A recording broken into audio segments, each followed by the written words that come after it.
Hello there, everyone. This is Kevin Worthy from the Worthy Law Group, just reaching out to say hi. I wanted to share just a few stories and thoughts from the month of July, hoping that you'll find them entertaining, educational, enjoyable, enlightening, that sort of thing.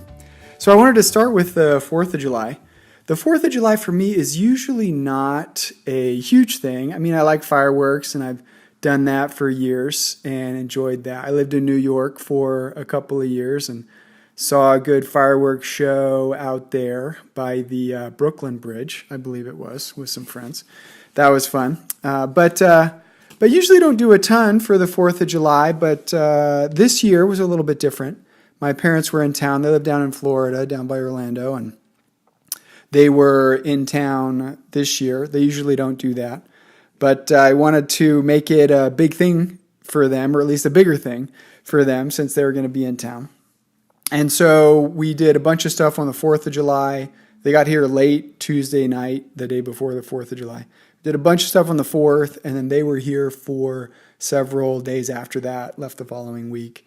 And started out kind of early on Wednesday morning, and we went to the Balloon Festival down in Provo. I lived in Provo for a number of years, and I've been to that Balloon Festival several times. I really like it. I think it's a lot of fun. You've got to get up really early to be there on time. The balloons start inflating around 6 o'clock.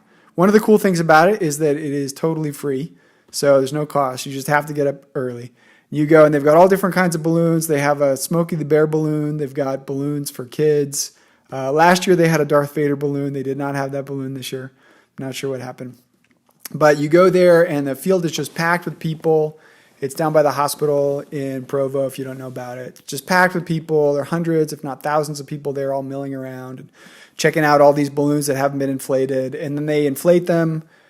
I don't know if it's one at a time, but gradually they'll inflate some and then others, and then they'll start taking off, and they take off at different times. And so they're probably all off the ground by 7 o'clock, something like that. And they clear everybody off the field. The balloons, they go out and do what they do.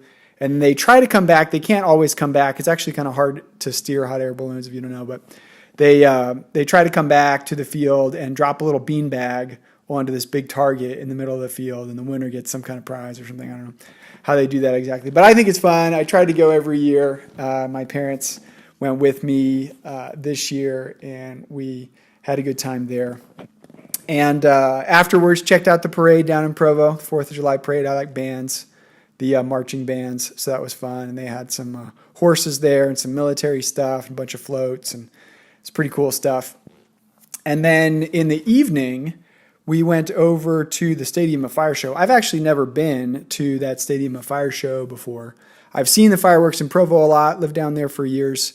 And I have seen those fireworks from close to the stadium, from far away from the stadium, from all kinds of different angles, and I've enjoyed that. But never actually been to the show, but for the sake of my parents, I got us some tickets, and we went, and I really liked it. One Republic was the headline band. They did a really good job. I've never seen them live. Didn't really know much about their music, actually, but they do a really good live show. It started out a little bit weird. They had for the first song, they had this video playing in the background that was, it was fine, I guess, but to me, it just kind of throwing me off a little bit. I wondered if they were going to do that the whole show. They didn't. They had video for the whole show, but, well, maybe not the whole show nonstop, but they had a lot of different videos, but they were just different. I don't know. I guess I liked them better. And anyway, the music was really good, and the showmanship was really good. They did streamers at one point and these big confetti things. It was really cool. The crowd was really into it. For some of the songs, you could see all those lights, people pulling out their phones with the lights and stuff and doing the whole thing. So it's pretty cool. That was fun. They had some flyovers before the show. There were some Air Force flyovers. They had some older planes, did a flyover, and then they had some brand new, I think they're called F-38s, that the Air Force has been developing, and they had 3 or 4 of them fly over in a tight formation. So that was pretty fun to see. Then after the concert, they had, I don't know if they were parachuters or paragliders. I think it was parachuters. So that's what I'm going to call them. But they came flying in from way up above the stadium, totally dark, and they're flying around. They got this glow-in-the-dark stuff So you can see them coming in, and then they had part of the field cleared off, and they all landed on the field. And they were coming in pretty fast. If those guys had made a mistake about their trajectory or something, it could have been really bad. But it's fun to watch, so I enjoyed that. And then the next day, we were hoping at some point to go over to Kirkham Motorsports while my folks were in town. My dad's really into cars. He's actually building a car, a Shelby Cobra down at his place in Orlando. And Kirkham Motorsports does that. They build cars. I think they're probably a lot better than my dad, quite frankly, because he doesn't do this a lot, and they do it professionally. I've never actually been in there to see their stuff. I've seen some photos online. Looks really cool. I called one of the owners before the 4th and was hoping to get time just to come check out the shop, but they were in the middle of a big transition. They were moving locations, and so they said, with the move, we just can't do it. Normally, we would love to, but with the move, we just can't do it. So I'm hoping to get by there some other time. But instead, the next day we went up to Logan to a car show up there. My dad was telling me all about the engines and stuff. I was asking him a bunch of questions about engines. He knows a ton about engines. So it was fun to talk with him about that. We went over to see the Golden Spike. My dad's also into trains. And the Golden Spike, if you don't know, is the historic spike that I believe Leland Stanford drove in when the two railroads were meeting up. There's the Union Pacific, and then there was the Central, I think it was Central something. I forget the name of it. Anyway, it was coming from California and Sacramento, if I recall right. Anyway, they met up there. They had this big race to try and lay as much track as they could. They met there. There's this town that grows up there, Promontory, it was called. And the town's not there anymore, but there's a national monument out there, and they've got some replicas of the some of the trains, the engines, train engines they used to run, full-size replicas on tracks that they pull out and show people and move around so you can see them, steam engines doing their whole thing. It's pretty cool. You're not allowed to get up on them and get up in them and whatnot, but you can walk all around. They have some platforms where you can get kind of higher and look at them and stuff. So that's pretty fun. I was a little bit surprised at just how colorful they were. Apparently, back in the 1800s, they really made these engines look nice. They were very colorful. And so the Jupiter especially, very bright, very colorful, pretty cool. So if you're at all into trains or history or anything, I recommend that. It's a little bit north of the Great Salt Lake. I think it's probably 45 minutes or an hour outside of the city. I wasn't keeping really close track. But that was fun. Also enjoyed watching the RSL game. Later in the week, we went over to see the RSL play FC Dallas, and they beat FC Dallas, which are the best team in the Western Conference this year so far. I think they still are. They were at the time. And anyway, RSL beat them. It was fun. Scored a couple goals. So I enjoyed that. I like the song that they sing when they play. And then just had a good time doing a bunch of other things with my folks too. We went out to Park City, and I just showed them around. And that was great. Really enjoyed that. Other stuff that's been going on in my life in July. I've been checking out American Fork Canyon. Recently moved to fairly close to the mouth of American Fork Canyon, and so I got one of those national parks passes, and I've been checking that place out. Wanting to hike up to the top of Mount Timpanogos from the Sundance side, which I have never done. So I've been hiking around there, gearing up for that, and also exploring just some of the different trails. I was actually out this morning at the Ridge Trail, which you can get to from the Alpine Summit. I believe they call it the Summit Trailhead. And I walked out there a little bit. Really enjoyed that. Been really enjoying checking out that whole thing. This morning I was up really early, and so I was at the trailhead even before dawn, so it was completely dark out there. So I was walking around a little bit and then checking out the stars. I enjoy doing that. And then I was watching some of the dawn light come in, got a nice photograph of Mount Timpanogos from the Ridge Trail there.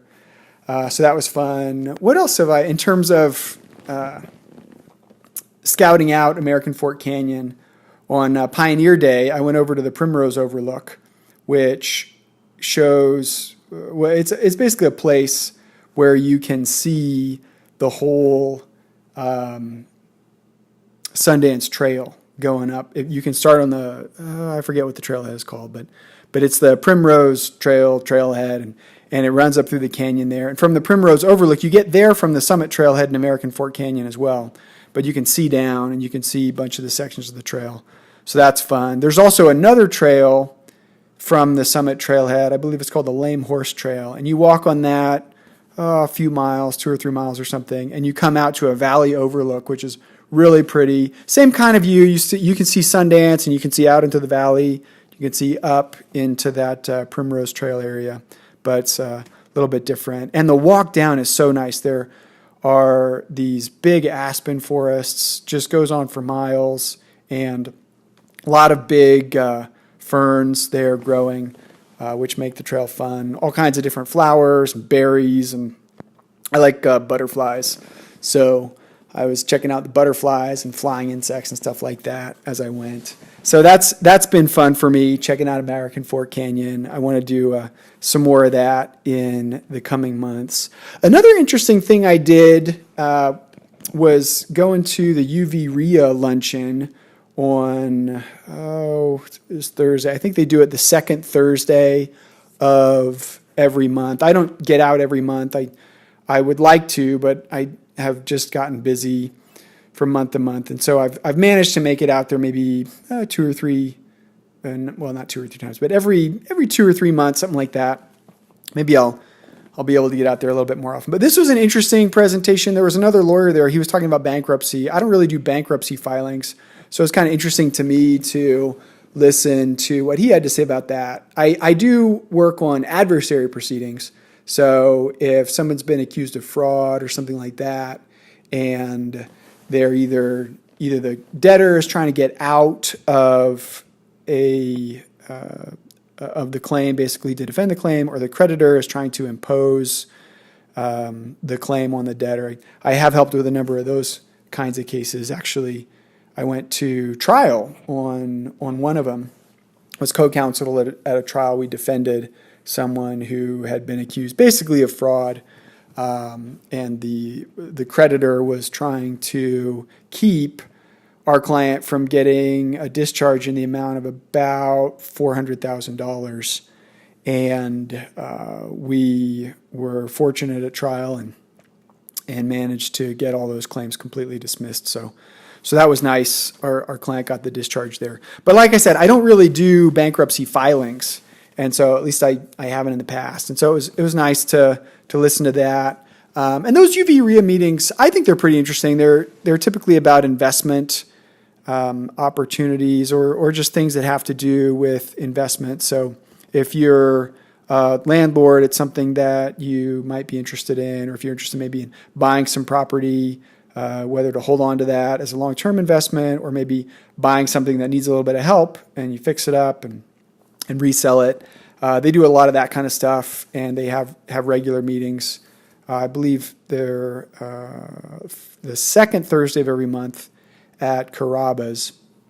And then they have some other meetings too. That's a free lunch. You just show up, you pay for your own lunch, but it's totally free. And they have some other things that I think you can pay for. I haven't gotten that into it, so I don't know too much about that. But anyway, I thought that was pretty cool. Other stuff that I have done this month, went out to Colter Bay up in the Tetons, went up there with some friends and enjoyed that. One thing that I thought was really cool, we were hiking a trail by Half Moon Bay, and I noticed just a lot of moss growing. There's these little, I'm not even sure what they're called. I should probably look this up, but just these little these mossy things growing off the fir trees. Some of them were this really dark forest green, and some of them were really light green, kind of like the leaves that you see on Russian olive trees. It's very coarse, very dry. I had never noticed that. I ran into some people on the trail, and they said there's a lot of that kind of stuff up in the Pacific Northwest. But I don't think I've ever come across that stuff. So that was pretty cool. Hey there, Kevin again. Just cutting this down a little bit. The original recording was a bit long, so thanks again for listening. Have a great month.